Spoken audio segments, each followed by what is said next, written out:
Nag-gets? Okay. So, let us say that yung FCR max ito yun equals the value of F1, no? So, sabi ko, siya pwedeng 100 megapascal. Pwede, kasi yung F1 mo, 250, di ba? Siya pwedeng 150, pwede. Any value from 0 to F1. Nag-gets? Sabihin na natin na yung FCR natin, no? Is, ilan? 150 megapascal.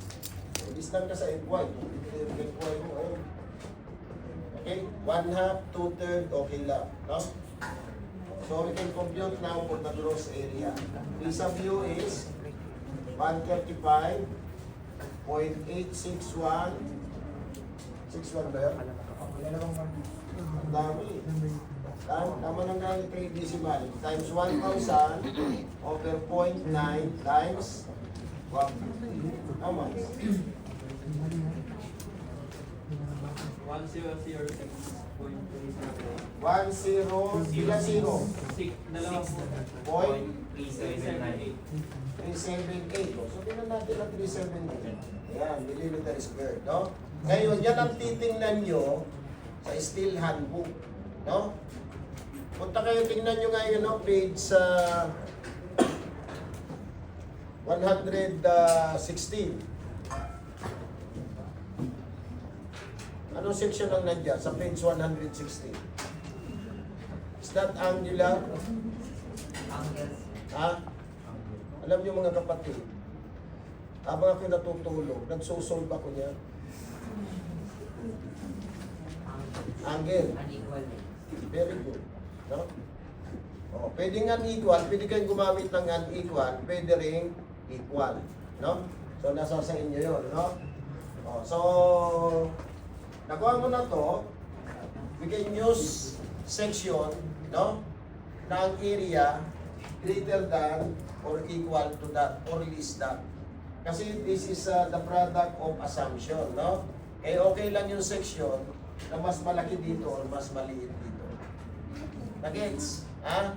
Oh, so section, okay, mass, area provided, no? Then R minimum equals R1. Okay? Ha? Oh. Sige, bigyan niyo ako ng isang angle times 2 na lang natin, no? Kasi double angle tayo, no? So 2 angles. Sige, na ang area ito greater than or equal or less than this. Sige, maghanap kayo. Double angle yung isa, mga 1/14 na ano yan, equal length. Magkasunod lang yan, magkasunod.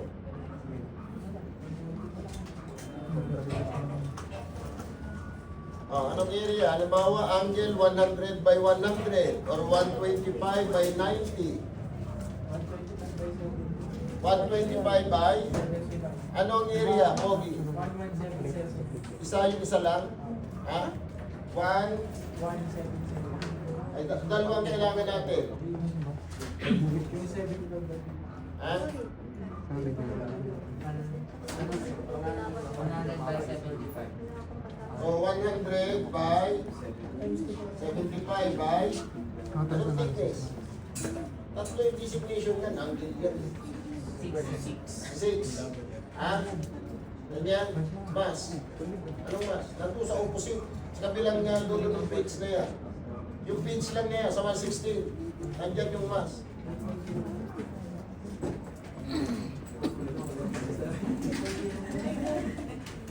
Talagay dyan ng mass, oh. Nasaan yung angle mo? Oh, weight. Yung mass, weight.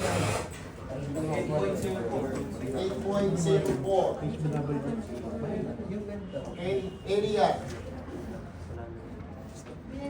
Anong area? Ha? 10. 10. 10.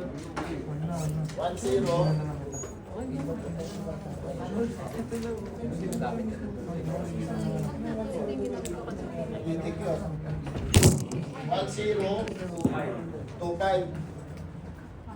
So 1025 times 2. Isa lang yan ha. Anong R1? Ito sa opposite side, ito sa kabilang page. Ito ba doon sa kabila? Yan? 5. Okay, o ano pa? Bigay pa. Pwedeng equal eh, ha? Ano ba? 100 by 100. Nandun yung 100 by 100 sa kabilang page yan. Lahat yan equal eh. May nakalagay naman sa taas niyan, equal eh. No? O, unequal. Sa equal eh, kung kayo tumingin. O, equal.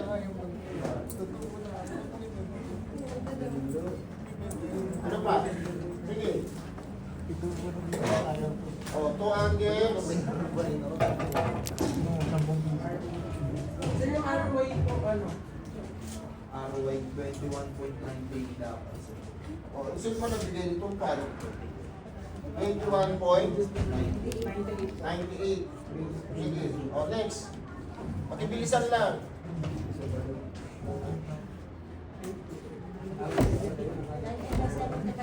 90 by 70. 90 By 75 by 6. by 6. Mas. 7.55 po. 7.55 area. 962. 962 times 2.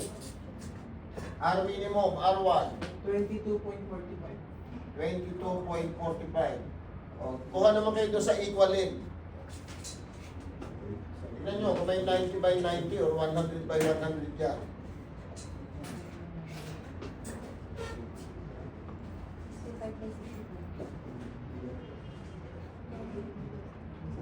Ano? 65 by 65. Liit masyado yan. Tignan nyo, may 90 by 90 ba? O, 90. 90 by 90 by 6. Mas. 8.30. 30. Area. 1,057. Times 2. R minimum. 37. 97. Ha? 27. Point 57. 57. Okay? O, meron kayo ng example ha. Dito sa pinili nyo, kasi sa steel, ang pinaka-economical, kung alin ang lightest. Okay? Ano yung sabihin ng lightest? Magkakala nyo, pinakamaliwanag. Okay? Pinakamagaan. Yun ang economical. No? So, pwede kong i-try ito, di ba? Actually, pwede kang maglagay pa dyan ng ibang, ng ibang section. Okay?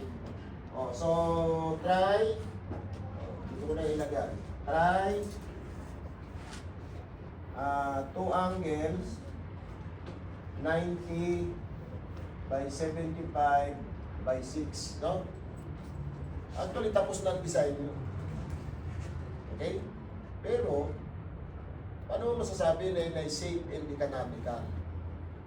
Kaya babalik ka sa analysis. Yun, yung tinuturo sa inyo, analysis. Kaya nauuna palagi ang analysis.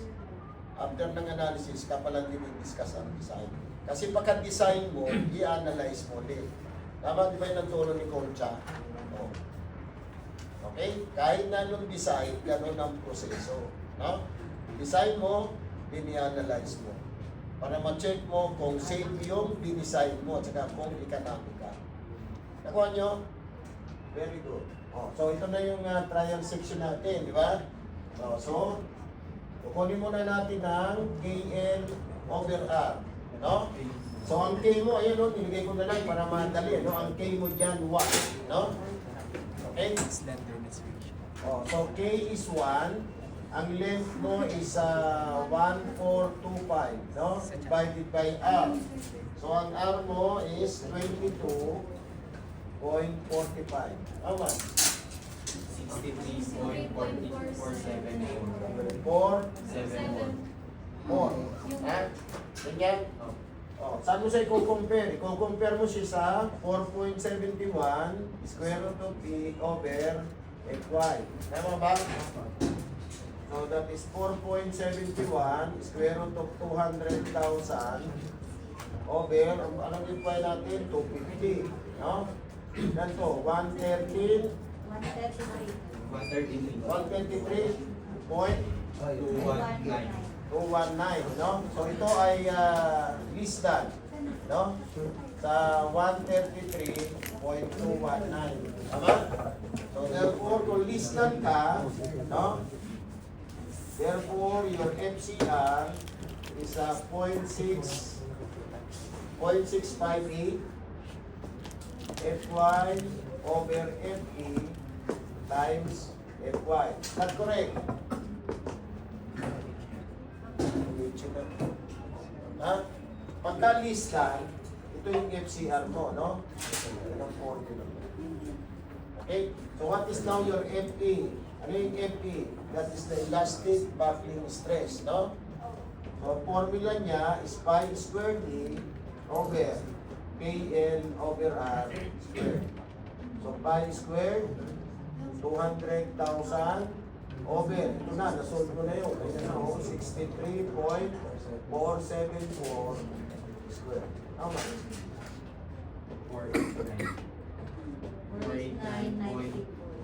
489.934, no? Gigapascal. Then your FCR is 0.658.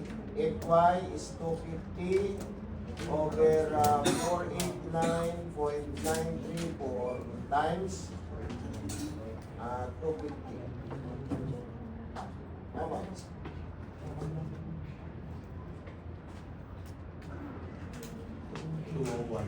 Ha?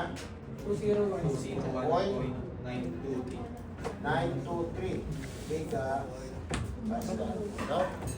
So therefore your PPN, so P is 0.9 FY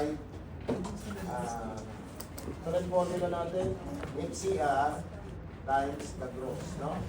So 0.9 times 201.923 times gross area is 962, no? Times 2 divided by N2. How much? 349.650. 349.650 650. kilo Newton. So that is greater than isang kilo, no? Okay? 135.861 kilo Newton, no? So that is okay. Okay? O, tingnan natin ha. Meron bang 75 by 75 Meron. by bigyan ko na kayo. 5. Ha? 75 by 7 by By 5. 5. O angles. 5.78. 5.78.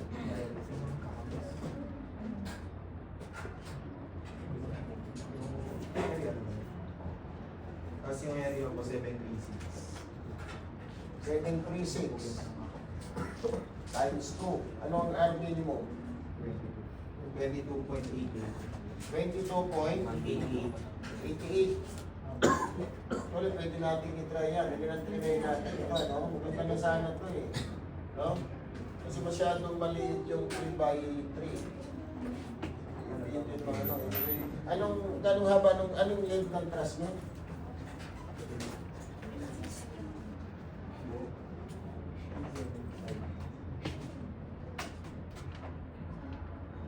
Length. Ito lang oh. Kapag ganun. 11.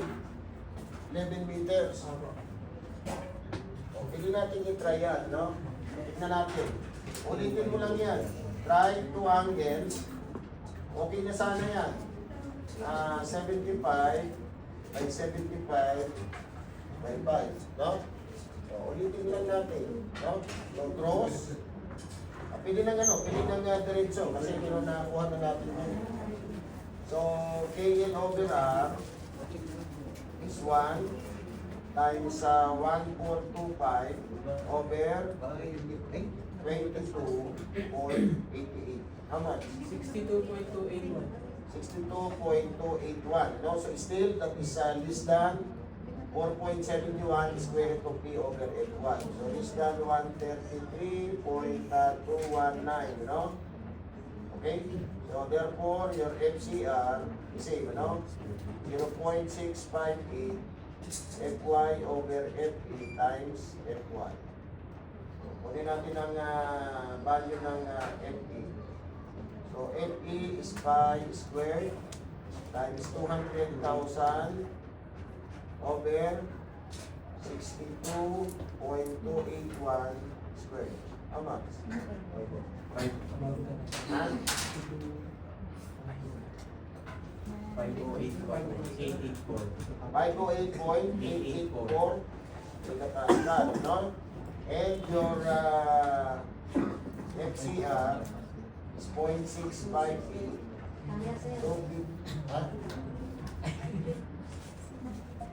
Over 508.884 times FY is 250. How much? 203.535 megapascal, no? So therefore, your PPM is 0.9 FCR times the gross, no? So 0.9 times 203.535 times 2 times 736, no? Divided by 10. How much? 269.643. No? So that is greater than isang. Okay. Yun na lang ang gamitin nyo. Therefore, palaging may therefore ha. Pag-design, palaging may therefore. Therefore, use two angles 75 by 75 by 5. Easy, di ba?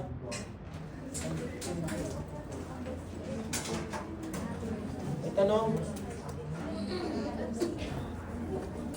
May tanong ba, Advento? Ha? Okay? Kung yung diagonal nyo at vertical, ha? Pagka diagonal at vertical, ha? Ilalagay nyo lang dito, hindi ko na mailagay. Ilagay mo dito, ha? For diagonal and vertical, ha? Members.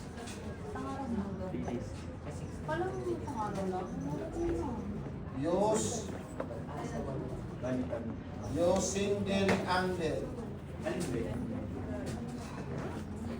Next, ha? Ito yan, no, yung mga vertical, diagonal, ha? Single angle lang yun. Ang double lang, top chord, at saka bottom chord. Nagets. Very good. Oh, punta tayo sa kasunod, no? Design. Isa-isahin nyo yan, ha? Design of top chord, design of bottom chord, no? Design of bottom chord.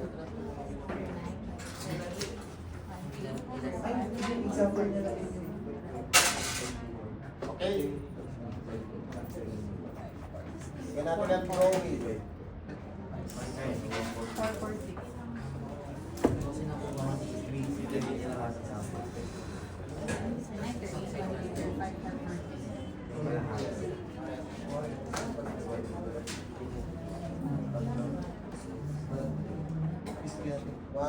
One, 131.692, no? Okay? Ito ngayon yung gasket plate nyo, ano? Kaganyan, ha? Ito is 10 mm thick gasket plate.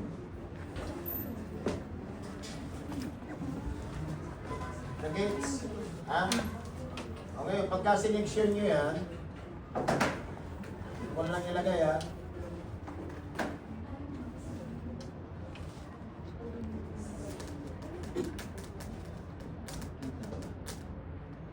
Diba ganyan ang section? No? Okay. Gagamitin natin is 8, 3 o 7 volts, no? Ito pa na yung size ng bolt. Okay? Tugtog nyo na lang dito, no? Number 2, size of 8 or 7 volt, no? So 3, this one is 4, this one is 5, twice 6. So that is 12 mm or 16 mm, ha? Diameter. Okay?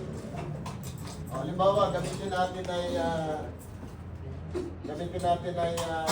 12 mm lang, no? So, let us determine the number of volts, ha? Number of volts.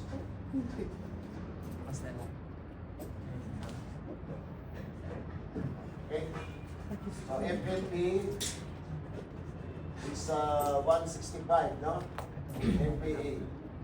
Diameter, sabihin na natin na 12 mm, no? Diameter. Okay? So, solve mo muna yung shear strength, ha? Number of volts for shear, no? Tinuro ba ito sa inyo? Ha? Okay? So, PRN is P is 0.75 times FLB times area of volts times number of volts. Yan yung may tinuro ni, ano? Sino ba yung tinuro sa inyo? Gregorio. Si Gregory. Ha? O, ganito rin. Okay? So, this one is 0.75 times 165. Since na yan ay tatlong plate, ang tawag dyan double shear, no? Pag dalawang plate lang yung pinagkabit mo, single shear, no? Tapat siya sa kanyang jowa. Yung isa, dalawa jowa niya, tatay, no? Okay? Kaya mag-iingat ka o pinal mo, no? Ha? Masawa ka na ba? Ha? Jowa mo lang. Kita ko yung nakapost eh. Classmate ko eh. Ay, yung ba classmate nyo? Kala ko classmate ko eh. Ha? Kala inisip ko, kala ko classmate mo yun. Baka kamukha na po. Parang may kamukha siya, di ba? Okay? So, area of volts, pi over 4 times, ano diameter natin? 12, no? 12. Ha? Okay? Ang tawag kasi dyan, no? Ang tawag dyan, pag tatlong plate ang pinagdugtong nyo, ang tawag is back connection. No? Pagka dalawang plate lang, parang ganito, pagka ganito, ha? Oh. Pagka ganyan ang pinagdugtong nyo, oh, ito yung volt mo, di ba? Oh, ano ba ibig sabihin ng shear? Ayan, oh, yung volt, mag-ihiwalay, gaganyan yan. No? Ang tawag, single shear, no? Ito, that is a case. Ito yung shearing area mo, 1, no? Kaya tinawag siyang single shear. Okay? Oh, ito, tatlo yan, lalabas, no? Ganito siya ngayon.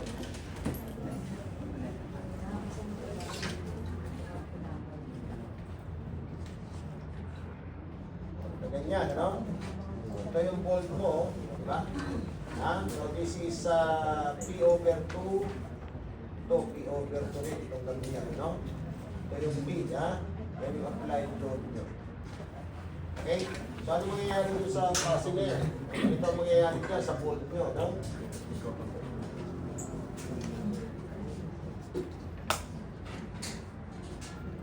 Ayan, no? Okay? Kasi pag hinila mo yan, mapuputol yun. Kaya dalawa yung sharing area mo. No? 1 and 2. No? Kaya yan ay case ng double shear.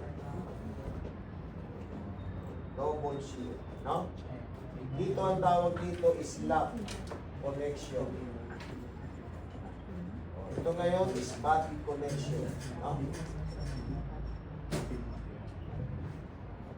Okay? Oh, so since ito, tatlo, double share ka. So, multiply mo lang yung area ng 2. Pagka single, tulad yan, na halimbawa ito, i-design mo ito. No? Tension, single lang, nakalagay lang dito sa ano natin. Single share lang siya. Okay? Pag i-multiply natin, ito i-multiply natin times N, no? Where N is the number of volts, no? Okay, so lagyan mo dito, para ano, number of volts. Okay? O, saan mo siya i-equate? Ha? O, parang sinabi mo lang, summation ng forces horizontal equals 0, no? Kasi kung may volt ka dito, yun yung nire-resist mo. Yan yung PRN. Okay? O, dito lang, saka yun. Tama? O, so, that is PRN equals P sub U. No? So, ilan lalabas dito? Okay. Ha? Ilan to? Ito. Divide mo ng 1,000, ha? Kasi naka-Newton niya. Saan yun? Malamig kape ko. Iinit ang ulo ko pagka malamig na iniinom ko. Mama, ba nandyan ka na sa akin? Nandyan ka na ba? Hindi ba? Ayaw mo sa akin? Hindi sumagot sir. Hindi sumagot Ayaw mo? sir. Tara, sumagot. Masarap ako magmahal. Yan. Matagal. Matagal. Matagal. Eh, ano mo? Pinabalik-balikan ako ng Pinaldo. Miss Pinaldo is my student 10 years ago. Hindi niya ako makalimutan, di ba? Napangungot nga yan, eh, pag naalala ko. 4.7. 4.7. Ha? Kurado ka po. 0.165 yan ha. Pi d squared over 4 times 2. Ha? 27.992 N kilonewton. Correct? Ha? O, i-equate mo lang yun, di ba? 27.992 N equals 131.692. So, what is N?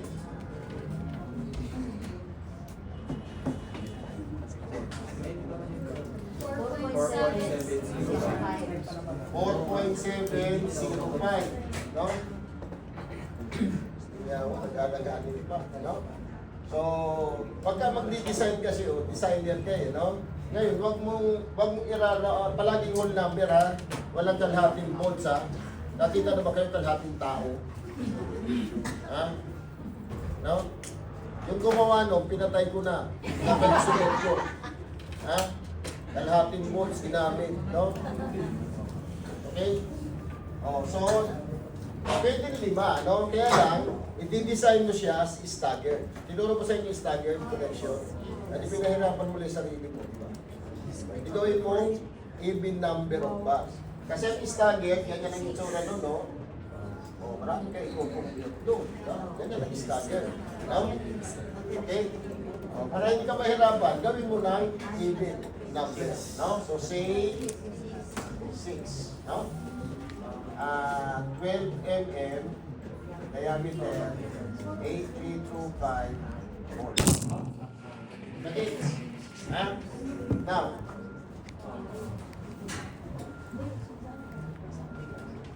okay? Oh. After that, ili-layout mo yan.